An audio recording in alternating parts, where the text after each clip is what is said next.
আমরা এমন একটা দেশে বসবাস করি যেখানে মানুষেরও ফিটনেস থাকে না, রাষ্ট্রেরও ফিটনেস থাকে না। শেখ হাসিনা একটা ফিটনেসবিহীন রাষ্ট্র আমাদের উপরে চাপিয়ে দিয়ে গিয়েছে, এই প্রজন্মের উপরে চাপিয়ে দিয়ে গিয়েছে।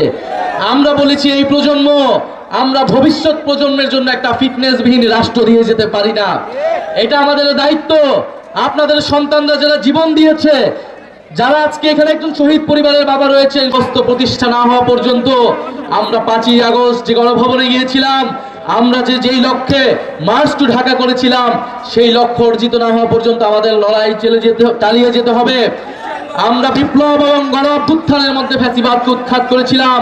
আমরা এখন গণতান্ত্রিকভাবে, নিয়মতান্ত্রিকভাবে আমরা সংস্কারের মাধ্যমে নতুন বাংলাদেশ প্রতিষ্ঠা করতে চাই।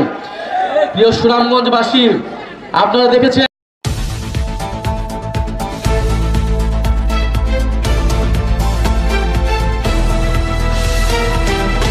নতুন সংবিধানের জন্য আমরা রাজপথে নেমেছি, এমনটাই মন্তব্য করেছেন নাহিদ ইসলাম। বলছি বিস্তারিত।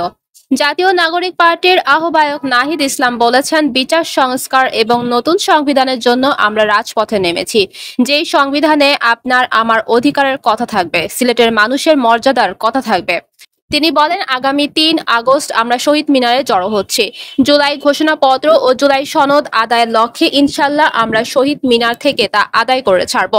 শুক্রবার 25 জুলাই দেশ গড়তে জুলাই পদযাত্রার অংশ হিসেবে সিলেটের শহীদ মিনারে এনসিপির আয়োজিত পদযাত্রা শেষে সমাবেশের প্রধান অতিথির বক্তব্যে তিনি এসব কথা বলেন। নাহিদ ইসলাম বলেন, এই সিলেট থেকে ইসলামের সম্প্রীতি এবং ইনসাফের বাণী সারা বাংলাদেশে প্রচার হয়েছিল। আমরা আছি বহু জাতি ও বহু সংস্কৃতির অঞ্চলে। এখানে ইতিহাস, ঐতিহ্য ও সংস্কৃতির ধারক ও বাহক। ইতিহাস এবং সংস্কৃতির আলোকে আমাদের সিলেটকে দেখতে হবে। সিলেট প্রসঙ্গে তিনি আরো বলেন, যুগ যুগ ধরে সিলেট বাংলাদেশের ইতিহাসকে ধারণ করে আসছে। ব্রিটিশ বিরোধী আন্দোলন থেকে স্বাধীনতা সংগ্রাম এবং আমাদের জুলাই অভ্যুত্থানের সিলেট লড়াই করেছে বুক চিতিয়ে বাংলাদেশের স্বাধীনতার পক্ষে। তিনি বলেন, আমরা জানি লন্ডনে বাংলাদেশের অধিকাংশই হচ্ছে সিলেটি। সিলেটিরা লন্ডনকে জয় করেছে, বাংলাদেশকে জয় করেছে। আজকে লন্ডনের মসজিদে, স্কুলে, রেস্টুরেন্টে ও রাস্তায় আমার প্রবাসী ভাইদের ঘামে বাংলাদেশের অর্থনীতির চাকা ঘোরে।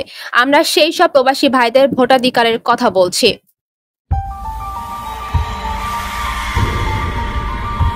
আপনারা দেখছেন CNW নিউজ টিভি।